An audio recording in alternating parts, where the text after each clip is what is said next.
The first time I saw Professor Elena Voss, she was covered in soot, blood dripping from a gash above her left eye, carrying two unconscious Threxian students through a burning corridor like they weighed nothing more than empty backpacks. I should probably start from the beginning.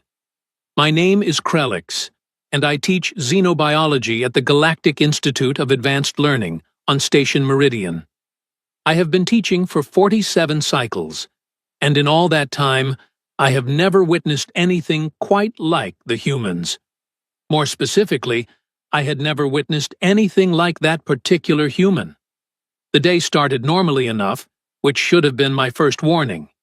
In my experience, normal days at a station hosting 17 different species rarely stay normal for long. I was reviewing exam papers in my office when the alarms began shrieking. Not the standard fire drill tone we practiced every quarter. No, this was the real thing. The kind of alarm that makes your secondary heart start racing and your antenna flatten against your skull in pure instinct. The intercom crackled to life. Chemical fire in Laboratory Wing 7. All personnel evacuate immediately. This is not a drill. Repeat, this is not a drill. Laboratory Wing 7. That was where the humans ran their materials science program. I grabbed my emergency respirator and headed for the nearest exit, following the glowing emergency strips along the floor. Other faculty members rushed past me, their various appendages, tentacles, and limbs moving with urgent purpose. The smell hit me before I reached the main junction. Sharp, acrid, burning. The kind of chemical smoke that could dissolve your lung tissue if you breathed it for more than a few minutes. That is when I saw her coming from the wrong direction. Elena Voss was moving toward the fire, not away from it. She wore her usual teaching clothes, practical gray pants, a blue shirt with the Institute logo, sensible shoes. No protective gear except a cloth wrapped around her nose and mouth. Her short dark hair was already singed at the edges. She looked absolutely determined and absolutely insane. "Professor Voss," I called out, my translator implant converting my clicks and whistles into standard galactic. "You are going the wrong way." She barely glanced at me as she passed. "Two of my students didn't make it to the evacuation point. I'm going back. The emergency response team will handle it. They have proper equipment, training, protocols." She stopped just long enough to look back at me. Her eyes, a strange pale blue color that I had always found unsettling, held something I could not quite identify. Not fear, not recklessness. Something else entirely. "The response team is still suiting up. Those kids don't have that kind of time." Then she was gone, disappearing into the smoke that was now billowing down the corridor like a living thing. I stood there for exactly 3 seconds, torn between following her and following every survival instinct my species had developed over millions of years of evolution. Then I did what any reasonable person would do. I ran in the opposite direction and alerted the emergency coordinator. The next 20 minutes were chaos in slow motion. We gathered at the designated safe zone, faculty and students alike, while the emergency response team finally mobilized. They wore full environmental suits, carried chemical suppressant equipment, and moved with the careful precision of people who knew exactly how dangerous this situation was. The station fire chief, a massive Corvin named Thulrek, was coordinating the response when someone noticed the two missing students. "Mira and Jestin," another human student said, her voice shaking. They were still in Lab 7B when it started. They were running late on their project. Mira and Jestin. I knew them. Threxian twins, barely into their second year, enthusiastic, but sometimes careless. Threxians are small, furry bipeds with excellent manual dexterity, but terrible fire resistance. Their homeworld is cold and damp. Fire terrifies them on an instinctual level. Thulrek was calculating response times, running scenarios, trying to determine if his team could reach Lab 7B before the entire wing collapsed. The structural integrity sensors were showing red across most of the display. The fire had spread faster than anyone had predicted, feeding on exotic materials that should have been stored properly, but apparently had not been. That is when someone pointed at the monitors. The security cameras were mostly offline, but a few backup feeds were still transmitting grainy images through the smoke. And there, impossibly, was Elena Voss. She had made it to Lab 7B. The door was jammed, either from heat expansion or structural damage. I watched her examine it for approximately 5 seconds before she simply started kicking it. Not gentle kicks. Full-force impacts that should have broken her leg bones. Humans, I should mention, are not particularly large by galactic standards. Elena stood perhaps 1.7 meters tall, massed maybe 70 kilograms. There were 12 species at the Institute that could physically overpower her without much effort. But there she was, kicking a reinforced laboratory door with what appeared to be pure fury, until something in the locking mechanism finally gave way. She disappeared inside. The camera angle could not follow. For 90 seconds, we saw nothing but smoke and occasionally a burst of flame that made even Thulrek wince. Then she emerged, carrying both Threxian students. One over each shoulder, their small bodies limp and unresponsive. The hallway she had used to enter was now completely blocked by collapsed ceiling panels and burning debris. She looked at it, looked at another corridor that was only mostly on fire, and made a choice that defied all logic. She ran through the flames. I am not being metaphorical. There was a section of hallway, perhaps 10 meters long, where the walls themselves were burning. Chemical fire burns hotter than normal combustion. I could see the temperature readings from the sensors, over 800 degrees standard. Elena Voss lowered her head, adjusted her grip on the 2 students, and sprinted directly through it. She emerged on the other side with her clothes smoldering and her skin showing the angry red of serious burns, but she was still moving, still carrying those 2 students, still heading for the exit with single-minded determination. The emergency response team met her at Junction 4 Delta. They tried to take the students from her, tried to get her to sit down, tried to administer first aid. She let them take Mira and Jestin but waved off everything else. I am fine. Help them first. They inhaled a lot of smoke. Professor Voss, you are not fine, the team medic said. You have second-degree burns on your arms and face, possible smoke inhalation, and you just ran through a chemical fire. You need immediate medical attention. I will get medical attention after you stabilize my students. There was something in her voice that did not allow for argument. The medics worked on Mira and Jestin while Elena stood there, swaying slightly, refusing to acknowledge her own injuries until she saw both students breathing steadily with oxygen masks secured. Only then did she allow herself to sit down. Only then did she let the medics treat her burns. I watched all of this from the safe zone, my mind's trying to process what I had just witnessed. It violated everything I understood about survival instinct. Every species in the galaxy, when faced with immediate lethal danger, experiences the same basic response. Preserve yourself first. You cannot help others if you are dead.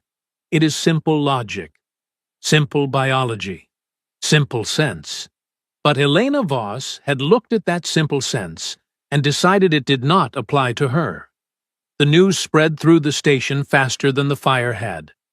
By the time the emergency was fully contained and everyone was cleared to return to quarters, the entire institute knew about the human professor who had walked through fire to save 2 students.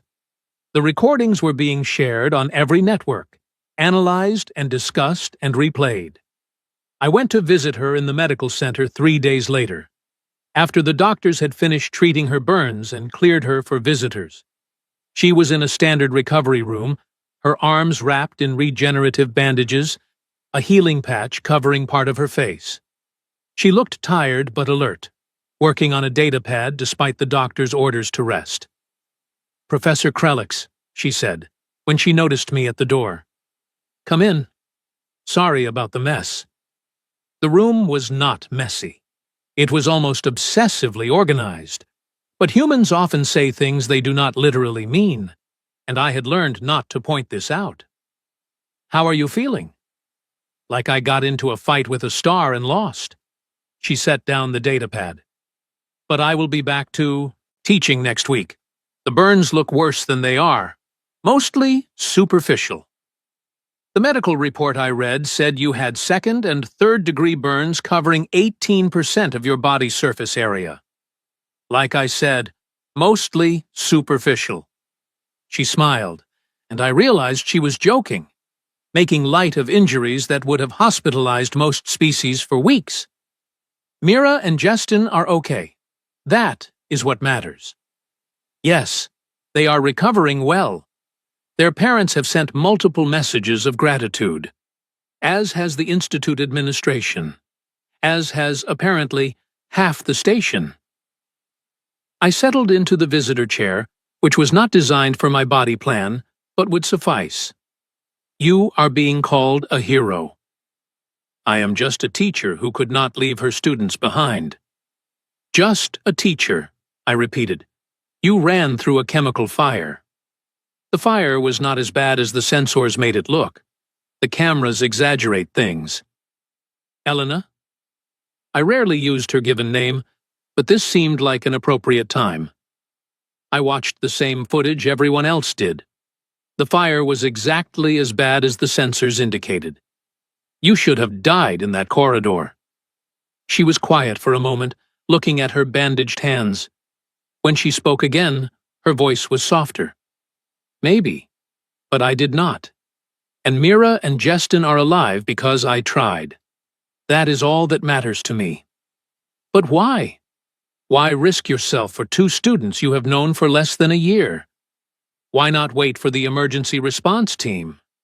Why not follow protocol?" She looked at me with those strange blue eyes, and I finally recognized what I had seen in them when she ran toward the fire. It was not recklessness. It was not stupidity. It was something humans carry with them, something fundamental to their nature that we other species seem to lack. It was responsibility. Pure, absolute, undiluted responsibility. "Because they were my students," Elena said simply. "Because they were in danger. Because I had the ability to help. Because in that moment, not acting would have been the same as causing their deaths myself. I could not live with that." I thought about this for a long time. This is a human thing, is it not? This compulsion to help others even at great personal risk? I do not know if it is uniquely human. But yes, many of us feel it. We call it different things: duty, compassion, empathy, the social contract. She adjusted her position in the bed, wincing slightly. "We are pack animals, Professor. Social creatures. Our ancestors survived because they worked together, protected each other, sacrificed for the group. That is encoded in us at a deep level. Some of us more than others, maybe. But it is there. Even when logic says you should save yourself first. Especially then. Because that is when it matters most." She smiled again, but this time it was not a joke. It was something sadder and wiser. "Look, I am not saying I was not scared. I was terrified. Every step toward that fire, every second in that smoke, my body was screaming at me to turn around and run. But my students needed me. And between my fear and their lives, there was no choice at all." I left the medical center with more questions than I had arrived with. Over the following weeks, as Elena recovered and returned to teaching, I found myself observing humans more carefully. Not just Elena, but all of them. The students, the faculty, the support staff. Looking for signs of this trait she had displayed, and I found it everywhere. The human student who stayed up 3 nights straight, helping a struggling classmate understand quantum mechanics, despite having his own exams to prepare for. The human janitor who noticed a Kelthian having a medical emergency and immediately knew how to help, even though Kelthian biology was completely different from his own. The human administrator who worked through her vacation time to help a foreign student navigate a complex visa problem. Small acts, mostly. Nothing as dramatic as running through fire, but all reflecting that same core principle. I can help. Therefore, I should help. The needs of others outweigh my personal convenience. It was not universal. Humans could be selfish, cruel, petty. I had seen that too. But this other thing, this capacity for selfless action, seemed to exist in them at a higher frequency than in any other species I had encountered. 3 months after the fire, the Institute held a formal ceremony to honor Elena. They gave her medals, certificates, speeches praising her courage and dedication. She stood on the stage looking uncomfortable with all the attention, and when they finally let her speak, she kept it brief. Thank you for the recognition, but I did not do anything special. I did what any teacher should do for their students, what any person should do for another in danger. If you want to honor me, honor that principle. Look out for each other, take care of each other. That is all I ask. Sitting in the audience, I realized something that sent a chill through my entire body. This was why humans had become so influential so quickly after joining the galactic community. Not because of their technology, which was adequate but not exceptional, not because of their physical prowess, which was moderate at best, but because of this willingness to sacrifice for others, this deep-seated belief that protecting the weak was more important than protecting yourself. Other species would negotiate, calculate costs and benefits, weigh risks carefully before acting. Humans would just act. They would run into burning buildings, throw themselves in front of danger, give everything they had to save complete strangers. And somehow, they made that seem normal. That night, I began drafting a new lesson plan for my xenobiology course, a section on human psychology and social behavior. Because my students needed to understand this species that had walked into the galaxy and immediately started treating everyone like family worth dying for. They needed to understand that humans were not physically superior, not intellectually exceptional, not technologically advanced beyond other species, but they had something else, something that made them simultaneously the most dangerous and most valuable members of the galactic community. They had each other's backs, and if you were lucky enough to be considered one of them, they had yours too, even if it meant walking through fire. The anniversary of the fire arrived faster than I expected. 1 standard year since Elena Voss had become the most talked about human on Station Meridian. I assumed the attention would fade with time, that galactic memory would move on to other incidents, other heroes. I was wrong. Instead, something stranger happened. The story grew. It started with the Threxian homeworld.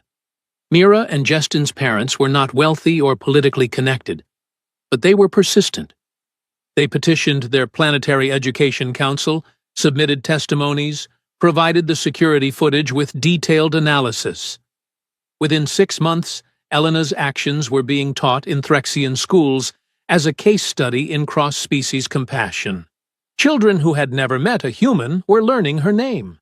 Then the Corvin military academies picked it up.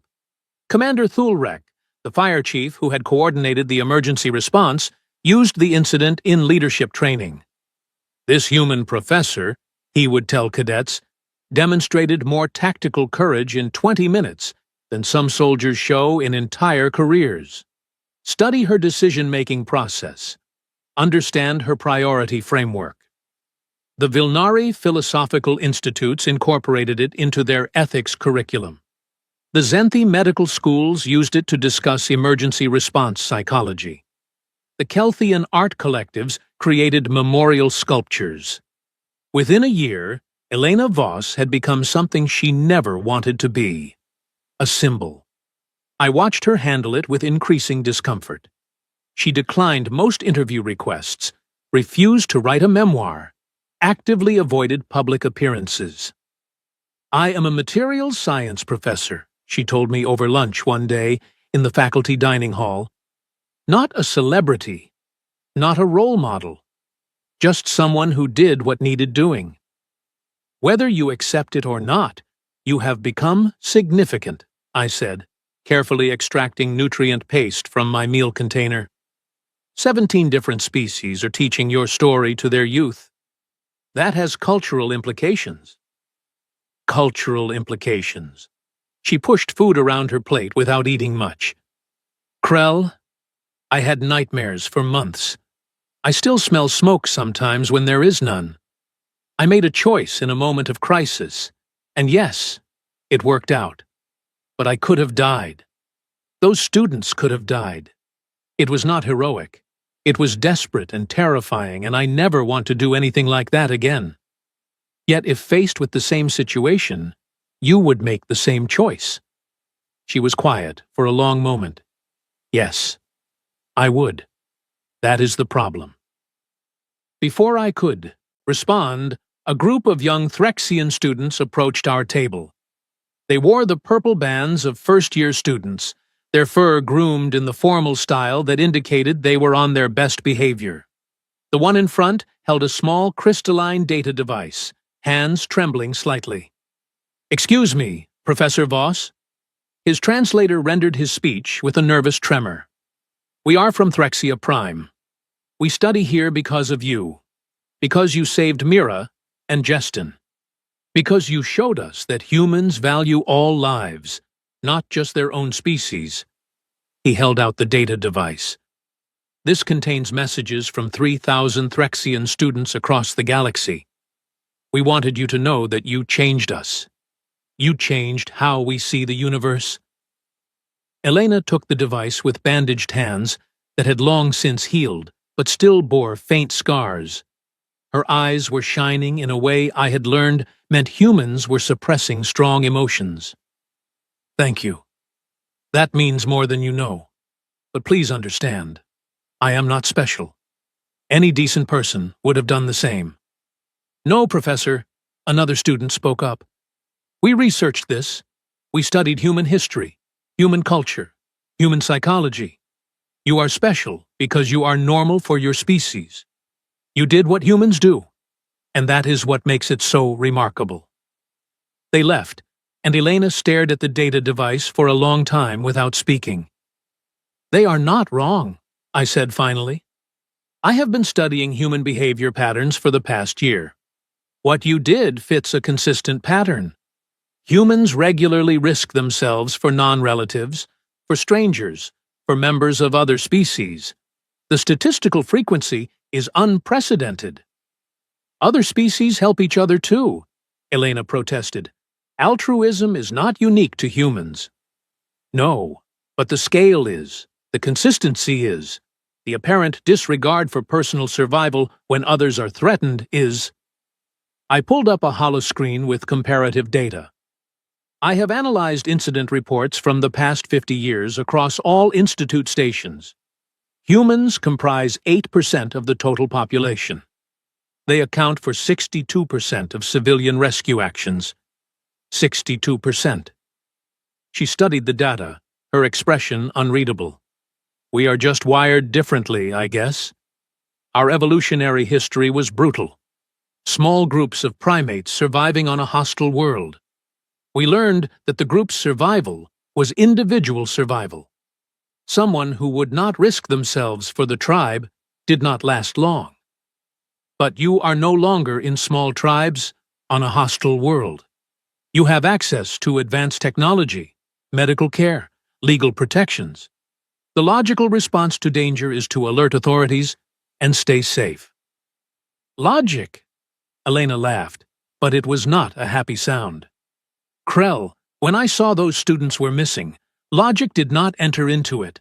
I just moved. It was pure instinct, pure emotion. Fear for them was stronger than fear for myself.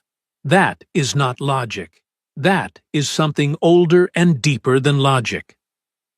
Over the following months, IDT noticed something else developing. Human students at the Institute started receiving preferential treatment in group projects. Other species wanted them as partners, teammates, colleagues. Not because humans were smarter or more skilled, but because everyone knew if things went wrong, the humans would not abandon you. It created a strange dynamic. Humans became the most trusted species on the station, but also the most pressured. Everyone expected them to be heroes, to sacrifice, to save the day. And most of them, like Elena, just wanted to do their jobs and live their lives. I saw it wearing on them. Saw human students exhausted from being everyone's first call in a crisis. Saw human faculty members stretched thin from taking on problems that were not their responsibility, but that nobody else would handle. Saw the weight of expectations crushing people who had only wanted to be helpful. Elena noticed it too. She started holding informal meetings for human students, teaching them something she called boundary setting. You cannot save everyone, she told them in a session I was permitted to observe. You cannot fix every problem. Being willing to help does not mean being obligated to destroy yourself. Even we have limits. A young human named Marcus raised his hand. But Professor, you ran into a fire. You nearly died. How do we know when to draw the line? I ask myself that every day, Elena admitted. I still do not have a perfect answer. But I know this. You help when you can, not when it will definitely kill you. You assess the situation, calculate the odds, make the best choice you can with the information available. Sometimes that means acting. Sometimes that means calling for backup. Sometimes that means accepting you cannot fix everything. But what if we fail? What if someone gets hurt because we did not try hard enough? Elena's expression softened with understanding. Then you grieve. You learn. You carry it with you. But you do not let it paralyze you. Because tomorrow, someone else will need help. And if you have destroyed yourself today, you will not be there for them tomorrow. It was pragmatic advice, tempered by experience. But I could see the students struggling with it. They wanted clear rules, definitive guidelines. Humans, I was learning, did not work that way. They navigated moral complexity through feeling and instinct as much as through reason. The turning point came during a medical emergency in the xenobiology labs. A Vilnari researcher named Quinla was working with a toxic sample when her containment field failed. The substance was lethal on contact, airborne, spreading rapidly. Automated systems locked down the lab immediately, sealing her inside with approximately 8 minutes before the toxin concentration would kill her. The emergency response team needed 15 minutes to prep their equipment and enter safely. Quinla had no protective gear inside the lab. She was going to die, and everyone knew it. 3 human students were in the adjacent lab when it happened. They saw Quinla collapse, saw the contamination readings, understood the situation immediately. They grabbed emergency respirators and started toward the sealed door. Elena intercepted them in the hallway. I was there, returning from a lecture, and I watched the confrontation unfold. "Stop," Elena said, her voice carrying absolute authority.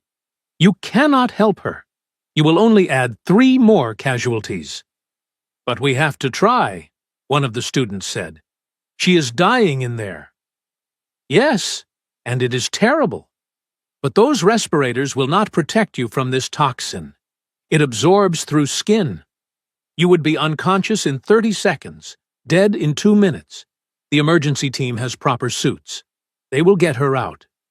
In 15 minutes, she has 8. "I know."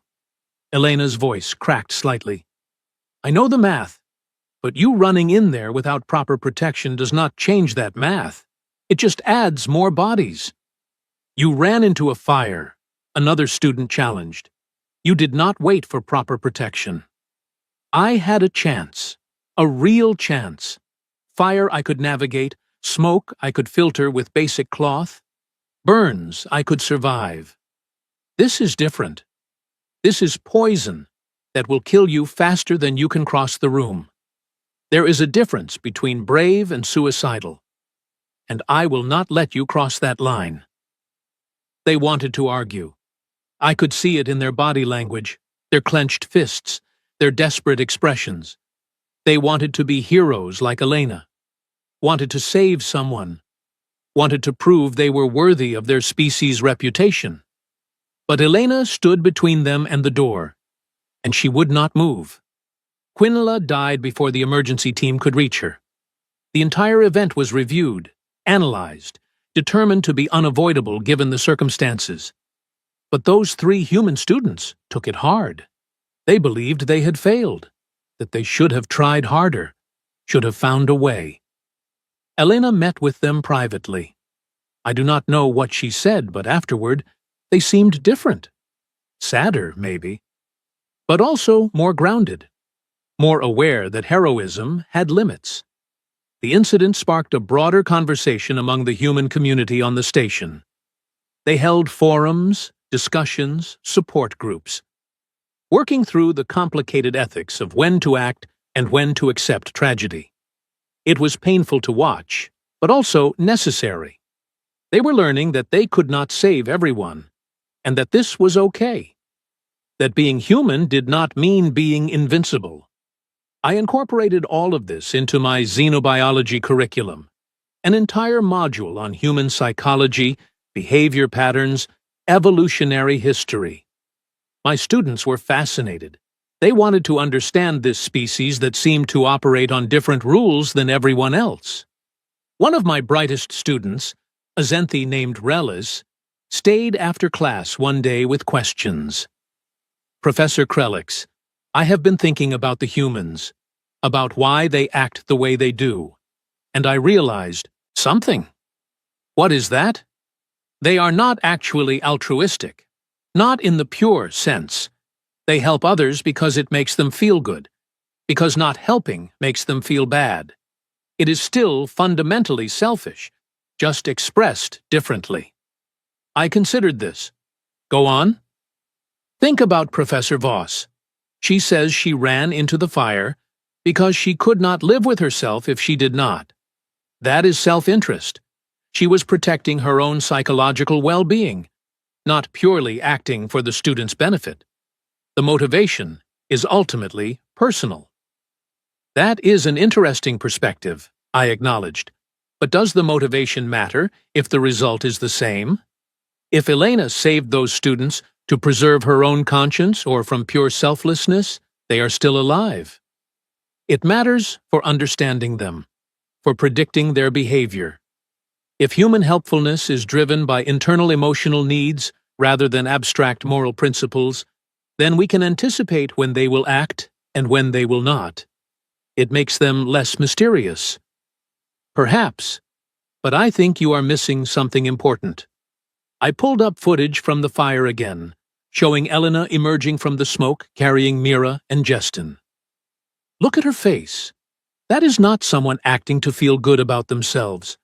That is someone acting despite feeling terrible, despite being terrified, despite every survival instinct screaming at her to stop.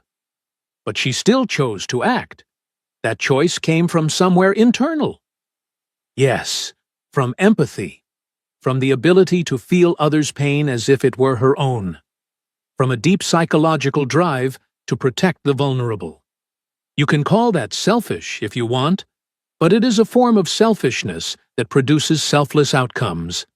And that, I think, is what makes humans so fascinating and so valuable. Rel has thought about this for a long time. So they are broken in a way. Their self-preservation instinct is corrupted by their empathy drive. They perceive threats to others as threats to themselves, even when logically they are not. Broken is not the word I would use. Evolved differently, perhaps. Optimized for small group survival, where everyone's well-being truly was interconnected.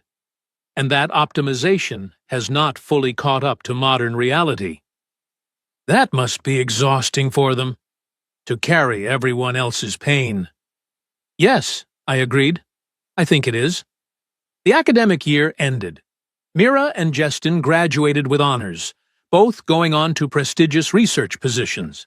At the ceremony, they gave a speech thanking Elena again, crediting her not just with saving their lives, but with teaching them what it meant to care for others. The audience, comprised of dozens of species from across the galaxy, gave her a standing ovation that lasted 5 minutes. Elena sat in the faculty section, looking deeply uncomfortable, but I noticed she was crying. Happy tears, her expression suggested. Proud tears. After the ceremony, we walked together through the station gardens. It was late evening, the artificial sky showing simulated stars. We did not speak for a while, just enjoyed the quiet. They are teaching my story on 42 worlds now, Elena said eventually. I checked. 42 different planets, different species, different cultures, all telling their children about the human who walked through fire. Does that bother you? It terrifies me. What if I had failed? What if I had died and left those students to burn? What if my example encourages someone else to take a stupid risk that gets them killed?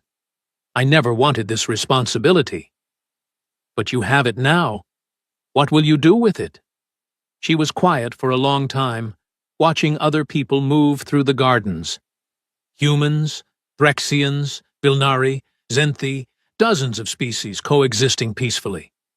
I will try to teach them the full story. Not just the dramatic rescue, but everything after. The nightmares, the doubts, the times I knew I could not help. The importance of knowing your limits. The reality that heroism is not about being fearless. It is about being afraid and choosing to act anyway when the situation truly demands it. That is wisdom. That is trauma, she corrected with a slight smile. But maybe trauma can be educational. We sat on a bench overlooking a small pond. Krell, can I ask you something? As someone who has studied humans extensively now, what do you really think of us? Not the propaganda version, the real version. I thought carefully before answering. I think you are dangerous. I think you are precious. I think you are the best and worst of what intelligence can produce. You care so deeply that it hurts you. You sacrifice so readily that you damage yourselves.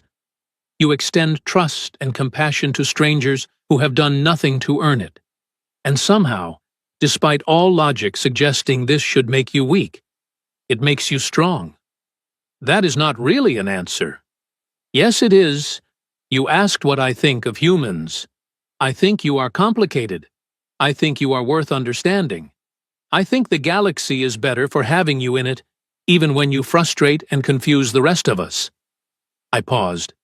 And I think Elena Voss is a perfect example of everything humans are. Flawed, frightened, fierce, and fundamentally kind. She smiled at that, a real smile that reached her eyes. You know, for someone who used to think we were reckless idiots, you have gotten surprisingly sentimental. I never said you were idiots. Reckless, yes. But idiots? No. Idiots do not survive long enough to develop interstellar travel. We sat together until the artificial stars grew brighter, talking about everything and nothing, about students and research and the peculiarities of station life. And I realized that this was what humans did best. They built connections. They turned strangers into colleagues, colleagues into friends, friends into family worth dying for. It was inefficient. It was illogical. It left them vulnerable to betrayal and loss and heartbreak. And it was the most beautiful thing I had ever studied. 2 years later, I published my comprehensive paper on human social psychology and evolutionary behavior. It became required reading at xenobiology programs across 23 educational systems. In it, I argued that humans represented a unique evolutionary pathway. Intelligence combined with extreme social bonding, creating a species that was simultaneously individualistic and deeply collectivist. I dedicated the paper to Elena Voss, the human who taught me that sometimes the most logical thing is to ignore logic entirely and listen to your heart instead. She never did like the attention, never fully accepted the hero label, never stopped being uncomfortable with her own legend, but she continued teaching, continued caring for her students, continued being exactly who she was. And on 42 worlds, children of different species learned her name and her story. They learned that courage is not the absence of fear, but action despite it. They learned that different species can care for each other as deeply as for their own kind. They learned that one person, in one moment, making one impossible choice, can change how an entire galaxy thinks. Elena Voss walked out of the smoke carrying 2 students and walked into history carrying a lesson we all needed to learn. That sometimes, the most alien thing about humans is not their biology, or their culture, or their technology, it is their heart.